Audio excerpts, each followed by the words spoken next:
yet another testament to how bad Gal Gadot's acting is the fact that the actual compilation of her saying those lines is unwatchable, whereas someone actually redoing the lines in a humorous way is perfectly watchable. Okay? How is that possible? Your comments about Gal Gadot got tweeted by Variety and is getting good feedback. I know, I saw. So I did a Variety profile, and we're gonna get into that. Actually, we should just get into that right now. And there were some choice words in the profile. There was a really funny pre-watch Piker moment in the profile as well. I hit a big gamble and struck gold in the profile. Israel did not kill Charlie Kirk. That is insane. The World According to Hasan Piker by Tatiana Siegel. Okay. Hasan Piker is about to prove his point. For weeks, the wildly popular Twitch streamer and leftist commentator has been following the online discourse surrounding the assassination of Charlie Kirk. The topic is personal for Piker, who was scheduled to debate Kirk at Dartmouth College 15 days after the right-wing political activist was gunned down on a Utah campus.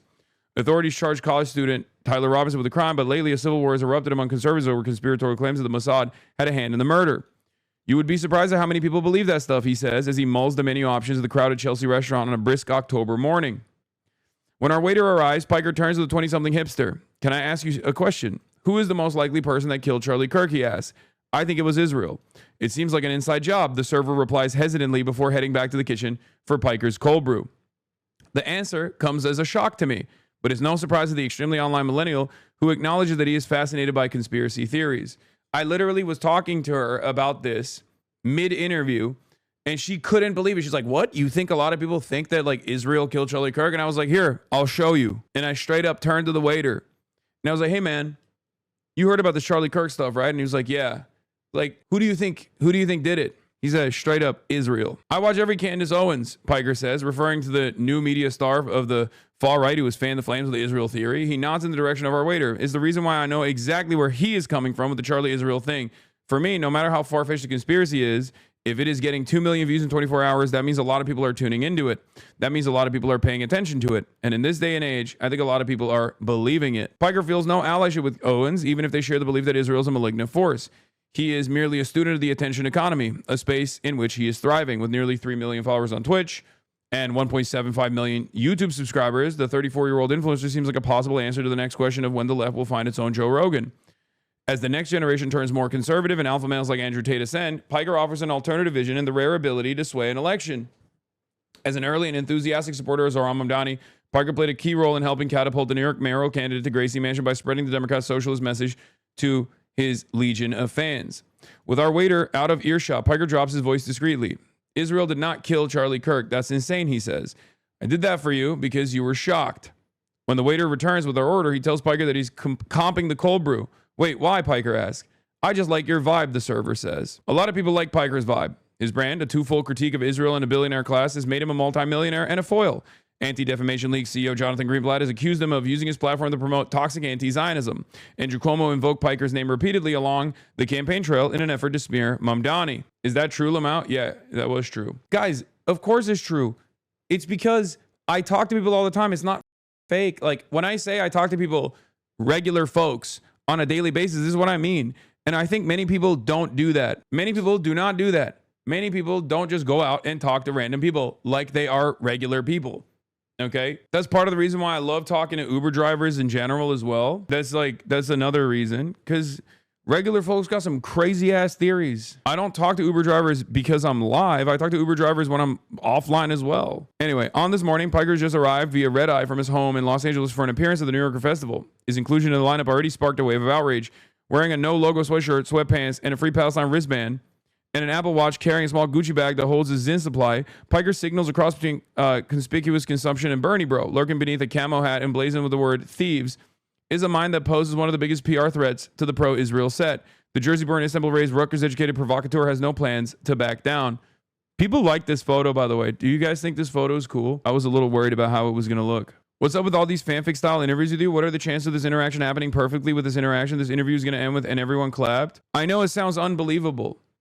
But if you talk to enough people, all the time, you get a better feel for what their worldview looks like. I love that you think this person faked that interaction, by the way. Like, they have no allegiance with me. Why would they do that? You only get this level of cynicism if you straight up have been brain broken, I think, by I mean, it speaks to the kismet of it all. It speaks to like the coincidence of it all, but it also speaks to how I think how much you maybe pay attention to a lot of the anti-Hasan content out there, maybe, because like it's just strange for you to assume that that would be unique. Like I have moments like that on stream all the time. The last 2 years I've been called anti-Semitic. I abhor anti-Semitism, and I've spent my entire professional media career combating it. I just happen to be anti-Israel, and that makes me a far greater threat than the likes of Nick Fuentes because they know he's a Nazi, he says, referring to yet another polarizing figure in the ongoing schism within the far right.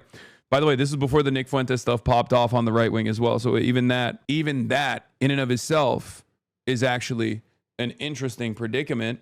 Even that situation was another pre-watch Piker moment because we were talking about this stuff before the schism became apparent. Okay, remember this is an interview I did that I was late to, that I talked to you guys about, if you recall, because I fell asleep and I almost missed it before the New Yorker. I don't find kinship with the right because I think there are some on the right that just use Israel as a new opportunity to cut through the noise. His voice, famous from 2,674 live streams or 18,624 hours in front of a camera since he started on Twitch in 2018, is steady and evokes the East Coast liberal arts poli-sci education he received. Maybe they seek kinship with me, but I've been here for decades, he says, because this is a problem that predates October 7. That's why a lot of people in the know shortly after October 7, myself included, were like, this is horrifying, but the reason as to why this is happening is because of 75 years of apartheid at that point, the genocide that was the inception of the Israeli nation state. And most people were just so oblivious to that reality. They were like, how dare you say something so barbaric? How dare you say something instead of just sitting there silently in mourning? But there has never been a moment in my life where I ever considered Israel to be anything but a criminal enterprise. This is in print, dude. This is Variety magazine. The world is changing. I need you to understand something. The world is changing so much. This is a Variety profile that isn't antagonistic on someone like myself, covering not only my worldview, my politics, but also straight up putting in print anti-Zionist statements. Hanging with Hasan Piker plays out a bit like one of his marathon streams on Twitch, a hybrid of live television and social media that allows creators to interact with his fans via chat. The hours float by as he flits from one topic to the next, a mix of politics and pop culture. He's discussed about Hollywood's treatment of pro-Palestinian voices who have lost most career opportunities, such as Scream actress Melissa Barrera, whose firing from the franchise happened, he says, at the peak of the panic. Some have been dropped by their agencies, including Susan Sarandon, love her, by UTA, or their labels like Roger Waters, he's awesome, over their Israel critiques. More recently, British punk rap duo Bob Vylan was cut by UTA for leading chants of death to the IDF during a performance in Glastonbury Festival. I don't think that's necessarily going too far, Piker says, of Bob Vylan's actions. I think the moment that you start talking about Jewish control or the Talmud is when people go too far. As a Muslim who sees so much Islamophobia, I'm very tuned into that dog whistle, like the overemphasis on Sharia. The notion that Mamdani would impose Sharia law in New York was indicative of the tenure of the final stretch of the mayoral race. They do it to Jewish people as well in a similar vein. I think that's when people go too far.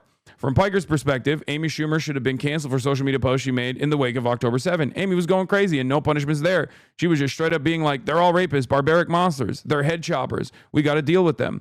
Piker appears to be referencing an illustration Schumer shared and then deleted on Instagram that depicted pro-Palestinian supporters holding signs with such slogans as Gaza, Jewish girls only in self-defense, and proud of our martyrs. China, you can keep them. I like that. I can't tell if this is a hater or a lover saying this because, like, I love China. That's so funny. Despite calls for his cancellation for his criticism of Israel, Piker has withstood the heat. WME didn't drop me, which I think is very interesting, he says. He was told to tone it down, but he's vague about exactly who told him. He's getting a little too hot is what I heard, he says. Did he heed that warning? No, because I'm very stubborn, and if something is wrong, I'm going to call it out. And if I can't call it out, then I can't do my job. That's my job. That's what I do. So yes, I've gotten warnings, and I'm not oblivious. Journalist Taylor Lorenz, a friend of Piker's who has covered the subject of internet harassment for 15 years, says that he is unique in the breadth of his haters, from Vice President J.D. Vance to Democratic Representative Richie Torres.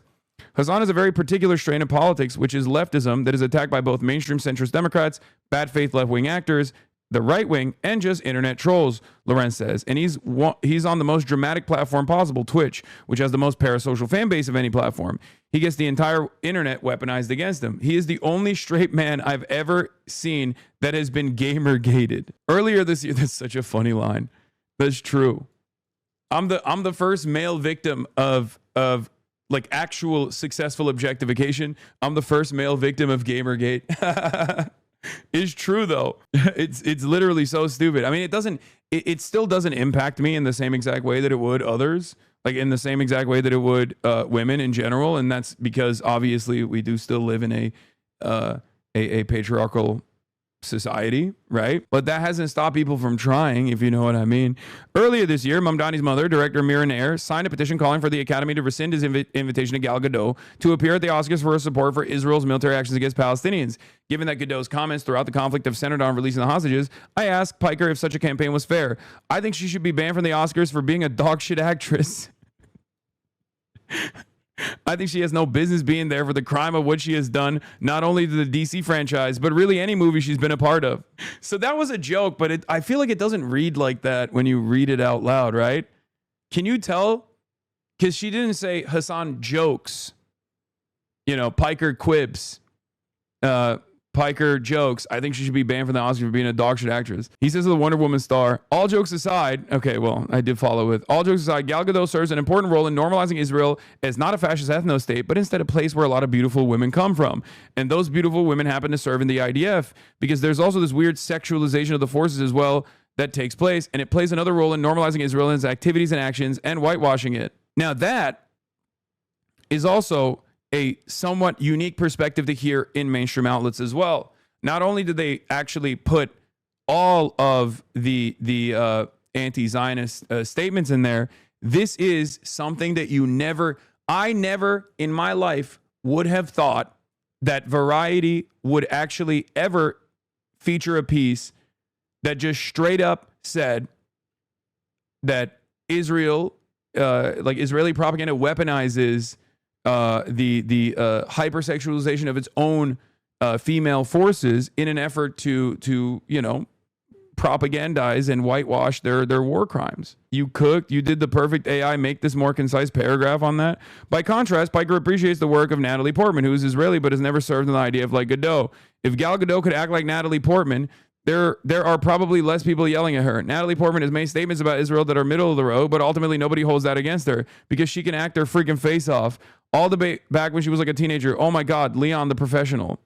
Gadot may have ruined the DC franchise for Piker, but James Gunn is redeeming it.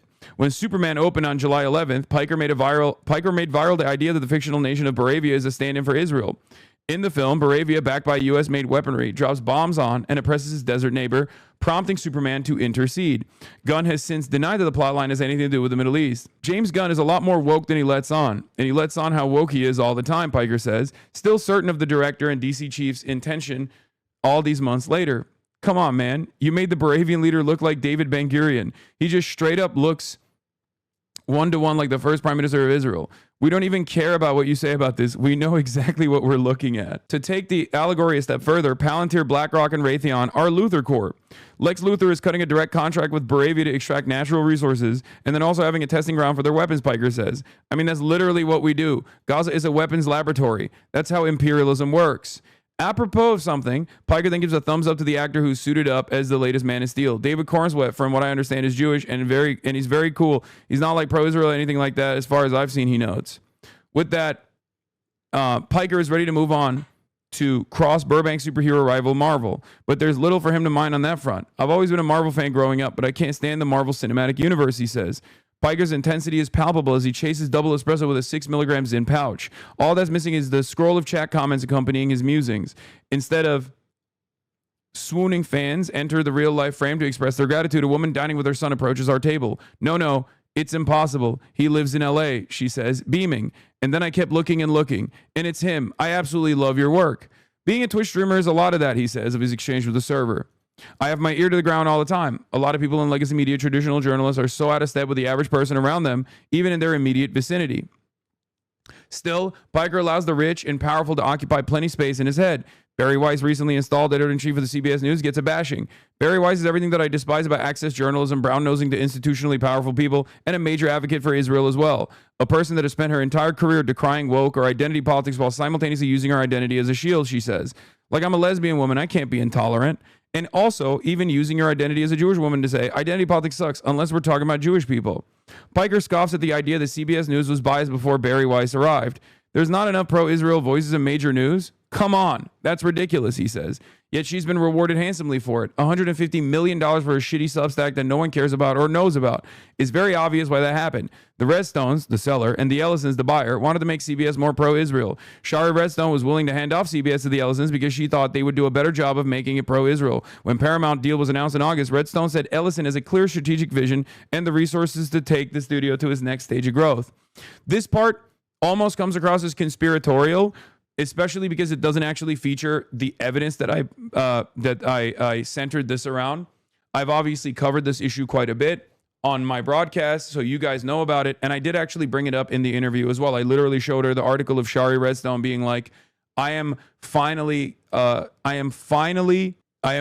selling the 60 Minutes after the 60 Minutes saga, right? Since the deal closed, the studio has made a series of moves that bolster Piker's contention that Paramount is now more Israel-friendly. In September, it announced a petition signed by celebrities, including Emma Stone and Javier Bardem, that call for a boycott of Israeli film institutions that implicated in genocide and apartheid against Palestinians. Last month, CBS Morning's co-host Tony DeKoppel interviewed Israeli Prime Minister Benjamin Netanyahu in Tel Aviv.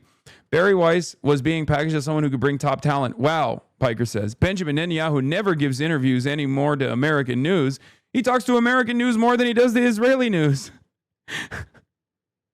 Damn, I cooked. Perhaps it's Piker's complete lack of filter that makes him so attractive to his growing fan base. Most influencers with a red-hot career are careful not to bite the Hollywood hand that could feed them.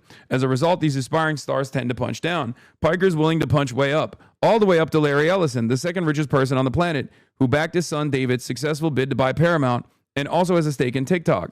Piker's trying to explain the craven flip of the once liberal tech titan to the Republican side. When Larry Ellison first made that big donation to Marco Rubio for his presidential run in 2016, people were actually a bit confused. I think he's gay, maybe in the closet. I don't know. I hope he doesn't laser me down for speculating, he says with a laugh about the Oracle co-founder. Larry Ellison has been married to 6 women and is currently wed to Jolyn Zhu. But there are hacked emails that show Larry Ellison vetted Marco Rubio for fealty to Israel. And as Secretary of State, Rubio played a role in the TikTok talks that steer the company towards Ellison. Piker doesn't seem too concerned about the prospect of getting lasered down by any vengeful oligarch.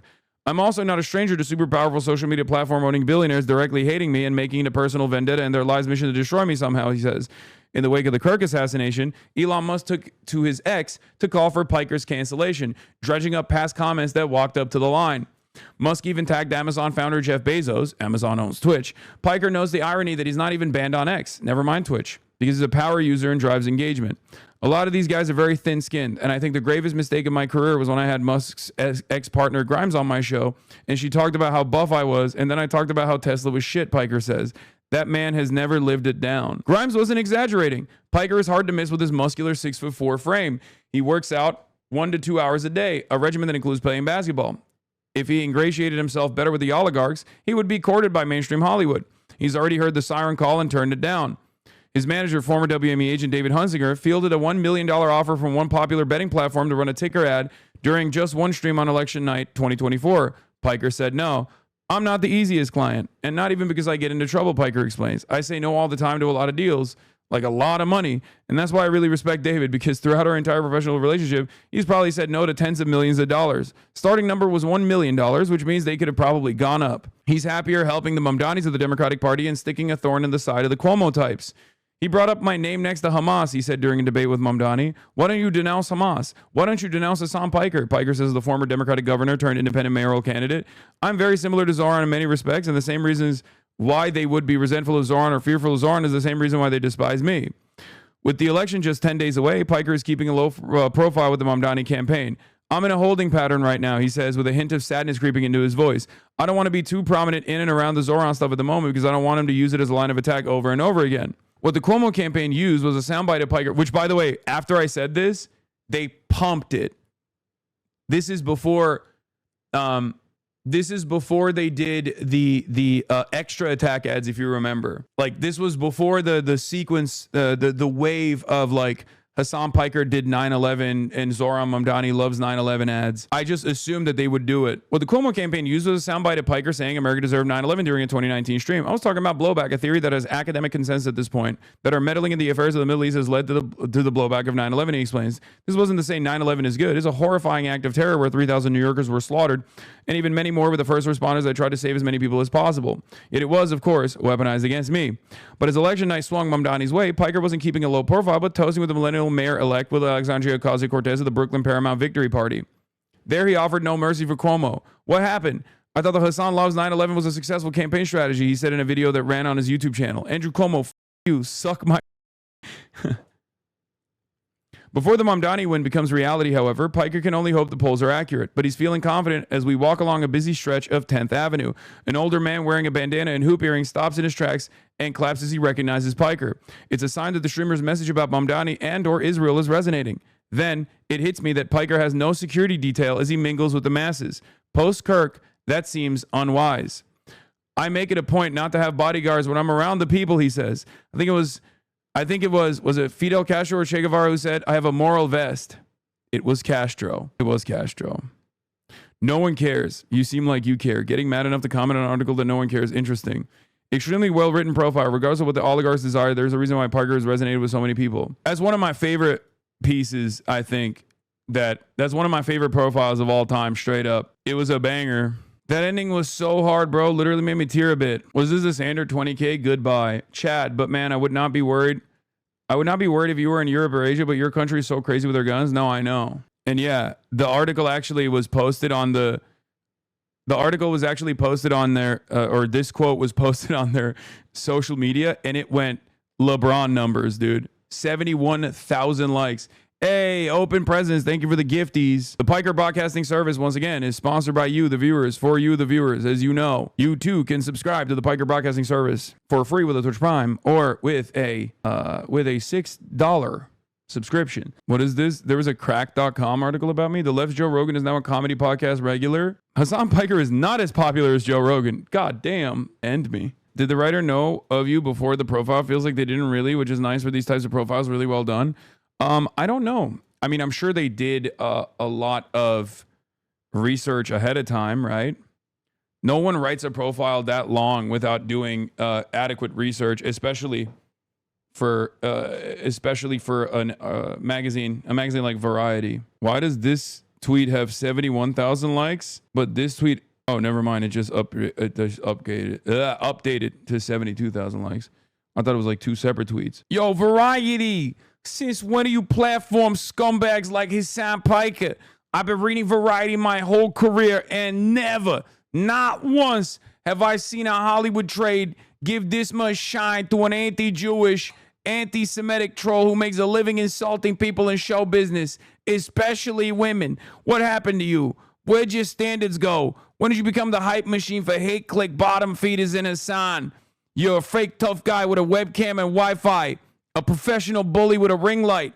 Variety, do better. Stop giving megaphones to people who spit on the very industry you cover. I had a dream that all the wokes were being prosecuted and you were in hiding. Yeah, Michael Rappaport, by the way, a famous defender of women, Michael Rappaport.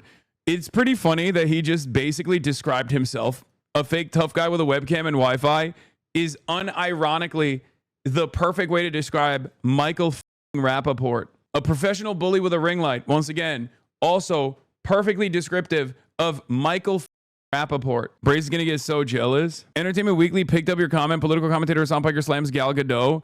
Calls her a dog shit actress. Yeah, I mean, it's confusing to me because, like, do people not know this? Like, do people... Are people oblivious to, like, how much people actually rip on Gal Gadot's acting? Like, even outside of, like, the IDF stuff. Max Lord! You're putting yourself and everyone in grave danger. I need you to give me the stone. And enough champagne to fill the Nile. Mirror, mirror, magic mirror. Who is the fairest of them all? It is our sacred duty, and I'm going to help them. Kyle, no! I think one of the funniest parts about this, and it's yet another testament to how bad Gal Gadot's acting is the fact that the actual compilation of her saying those lines is unwatchable, whereas someone actually redoing the lines in a humorous way is perfectly watchable. Okay? How is that possible? Bro, I was on audio only. I thought this was her. Okay, well, that's crazy, but